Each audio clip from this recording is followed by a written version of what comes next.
Welcome to week 3 of the Lone Star Tree Skirt Sew Along. I'm excited that you're back. I hope you've got all of your 8 diamonds ready. This week we are going to sew the diamonds into a completed star and add the background, so we'll have a finished quilt top. It's going to be a lot of fun, so let's get started. So here are all of my diamonds, and I'm just showing you something fun that I like to do every time I put together a Lone Star. It always makes me curious, how would it look if I flipped it around? So my plan is this, with the red in the center, but if I turn my points the opposite direction, it's always fun to look at what the star looks like in a completely different way. So here's one option and here's option 2. You can see they're very different.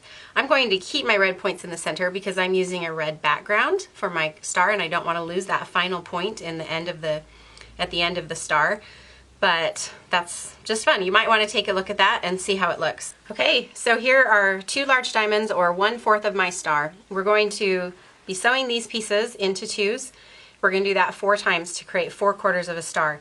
So these are the 2 seams that you're going to want to mark for now, to make sure that you don't get confused or lost. So first off, I've already marked this one. But if you're gonna get confused because they look exactly the same on both sides, put a little pin on each side to help you remember. But just to review, you're going to be marking in each seam, but on this one we're going to do something different at the end. In addition to carefully marking at the 1/4 inch seam allowance, we're going to do the same in this corner here.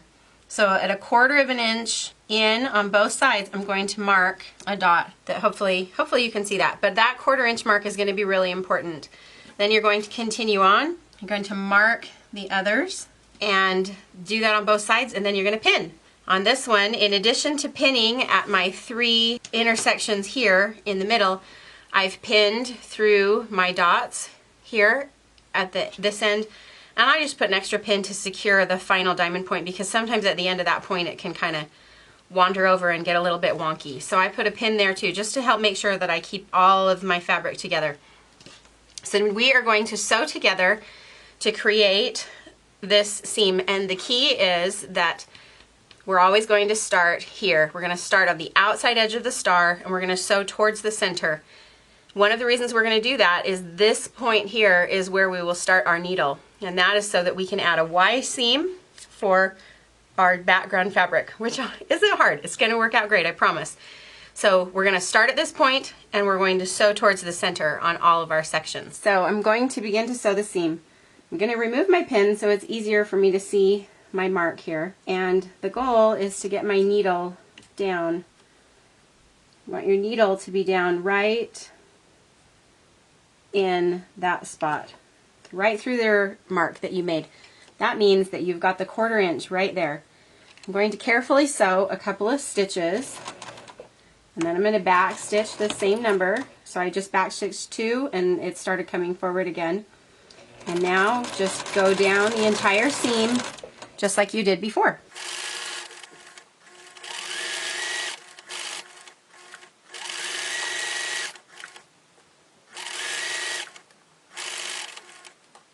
Here at the very end of the seam, I sometimes will even kind of use the pin to help me make sure that I finish that point in a completely straight seam, so that I don't end up making this narrower than a 1/4 inch.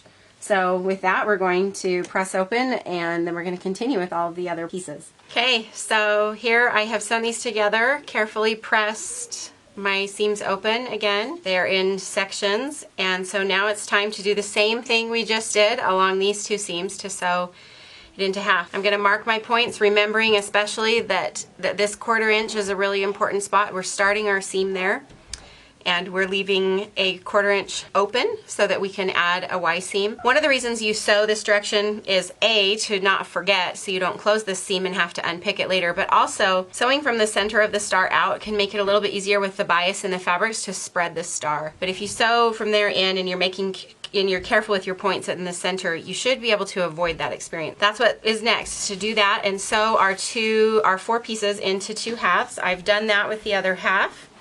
Marked my points, sewed together, And so now I've got half of a star, and I've got my seam open again to try and create a little less bulk in the very center of the star when we sew it all together. And it's looking beautiful, and I'm really excited. Once you're at that point and we've got 2 halves, then it will be time to talk about the background. The halves of my star are ready to go. I'm really excited to see what this is going to look like with the red around my star. I hope it will be fun. I hope I like it. And so we're going to cut background next while our star is still in 2 halves. So don't start sew your star together. We're going to start adding our background triangles before you have the bulk of the whole star sewn together.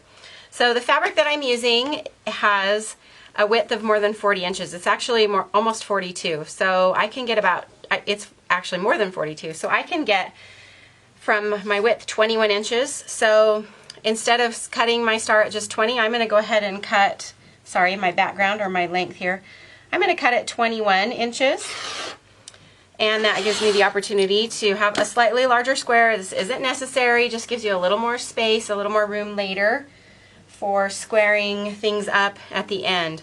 So the next step is to cut this into 2 large squares. So I'm going to start by cutting, I like to just cut the very edge off. You can open it up and cut it however you want, but I just take a little tiny bit off, a couple threads, and now I've got 2 squares. I'm going to very carefully cut these squares on the diagonal in both directions. So the way I do that is, you may find it helpful or useful if you have a second ruler to make sure that you've got it lined up, or you can use a pen or pencil and you can mark it. But because this is a longer diagonal than my ruler is long, I just use a second one to kind of line that up perfectly. And from corner to corner, I'm going to cut. When I get a little further on, I just kind of push that to the end, make sure that it's still straight with the line that I've cut so far. Do that, and then I'm going to take my ruler and I'm going to do the exact same thing going in the opposite direction. This is going to give me 8 triangles that I can use for my background. If you were going to finish this as a quilt instead of as an octagon, I mean as a square quilt, instead of as an octagon, you would only need 4 triangles, and you would need 4 large squares. So you'd need a little bit more background fabric, but for the tree skirt, the octagon is really fun. So now I have 8 triangles here.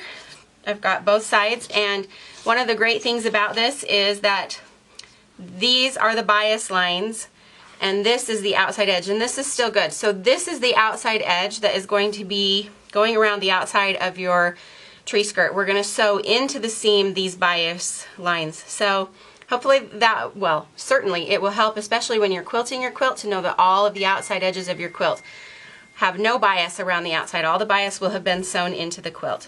So the next thing that we're going to do is get ready to sew a Y seam.